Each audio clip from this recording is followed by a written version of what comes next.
Hey, what is going on, everyone? We are live from Middle School XP. So whether you are watching live or you are watching later, we are just so glad that you're here. We are glad that you are tuning in along, and we are excited for today. You might notice that I'm in a little bit of a different space today. I wanted to be outside again, but the weather is just not allowing that today. And so I am in a cozy space. I hope that you are too. And as we are getting rolling, we are talking about everyone's favorite subject today, and that is judgment, because everyone loves feeling judged, right?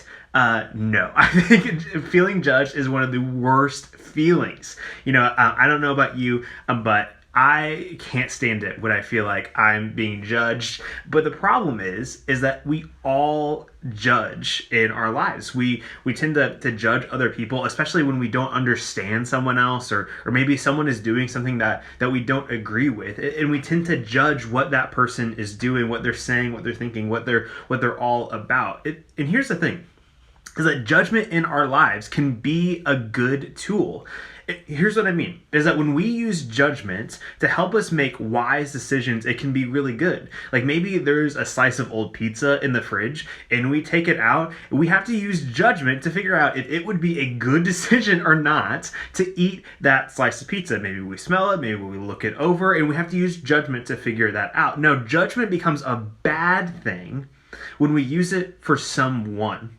When we look at someone else, and whether it's we're thinking, whether it's what we're saying, or whether it's we're just actually acting this way and we're treating someone unfairly, using judgment in that way becomes a bad thing. It's not good to use judgment in that way, to judge other people.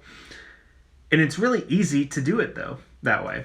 It's really easy to look out into the world and judge what's going on. It's really easy to look at our phones and see what someone posts and judge what they do. It's really easy when we're at the grocery store to judge what someone else is doing, whether for all of these different reasons.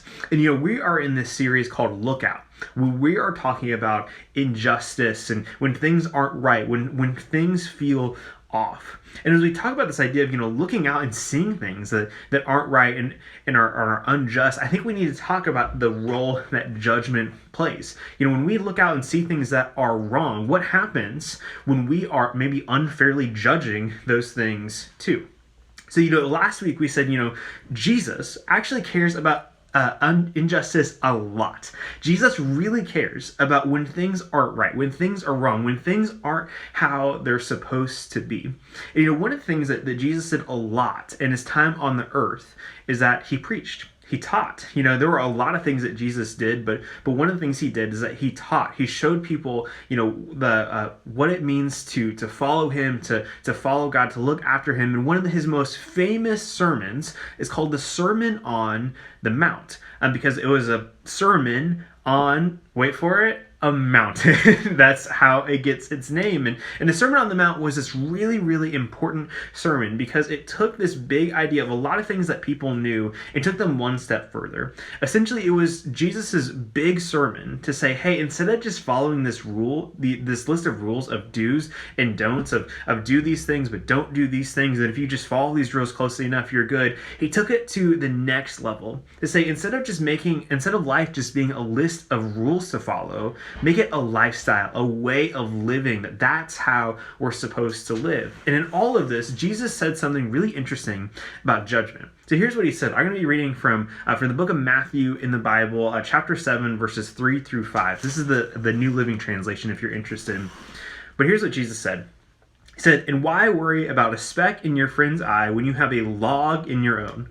How can you think of saying to your friend, hey, let me help you get rid of that speck in your eye when you can't see past the log in your own eye? Hypocrite, first get rid of the log in your own eye, then you will see well enough to deal with the speck in your friend's eye." So here's what I think is going on here. Just using the imagery that Jesus is using, he says, you know what? If you notice that your friend has a speck of like sawdust in your eye, and I actually have some sawdust with me here at Props today, very, very interesting. And you can see just how small this is, right? Like even the clumps that you see falling from my hands are a lot of sawdust put together. And imagine, I'm thinking about how I have to clean this up after, right? And it's going to be really messy because sawdust is just so tiny. And imagine just one of these tiny little specks of sawdust was in your friend's eye. And you might notice it because it might be bothering them, but actually finding it, you would have to get like up close near them, which right now is especially not cool. You have to get really up close and personal, and you have to really figure out what's going on and see it. And imagine the whole time you're doing that you're trying to find this one speck of sawdust in your eye, you have a plank in your own. Now, if you, not only would this make everything a lot harder, but if this was in your eye, you would probably be damaging your friend. You'd probably be running into things, you'd be knocking things off walls, you'd be scraping paint, you would be scraping your friend's face, and it would not be great.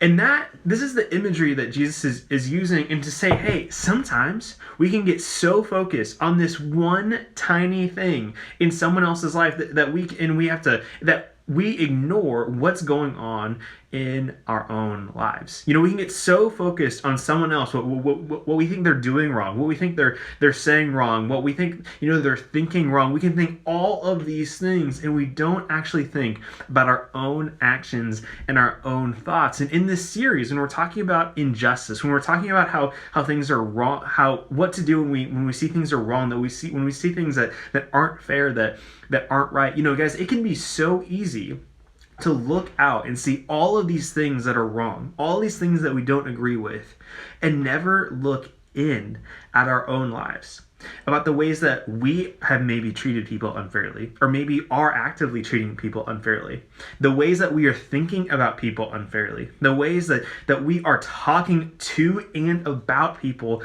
unfairly, the injustice that we have in our lives. And that is so hard. But that's why Jesus used this imagery, to make it clear, not to make ourselves feel so bad about it, but to make ourselves look in, to say, hey, you know what? Sometimes I need to look inside before I can look out. It's not wrong to help our friend out. But if we're not looking at our own stuff first before we are looking out, then we're ignoring where the problem starts in a lot of ways. And again, that is so hard.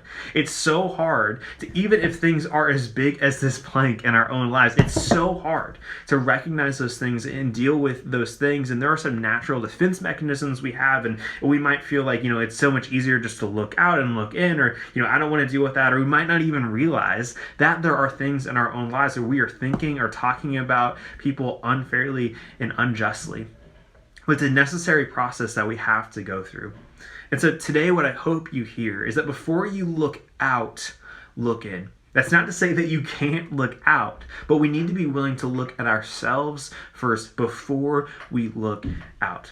And again, as I've said a few times, this is so hard. Sometimes the things in our lives aren't as obvious as a plank sticking out of our eye. And sometimes if they are, it makes it even harder to recognize it, because we can think about how difficult it can be to change. But that's why we get to the chance to talk about this together in small groups. So today at 1:30, whether you have been plugging in every single week, or whether you haven't been, whether you were for a little bit and have been out for a few weeks, or whether you're just looking for a chance to connect and see some familiar faces, or just talk about this more in a really safe way, we hope to see you there at 1:30 on Zoom. If you need the link to join, please send us a DM, please send us a message. We would love to get you connected, to dive in more to this hard subject and to be able to grow together through it. Well, hey, again, if you have been watching live, so glad that you've been here. If you're watching later, thanks for tuning in today, and we can't wait to see you at 1:30. See you, friends.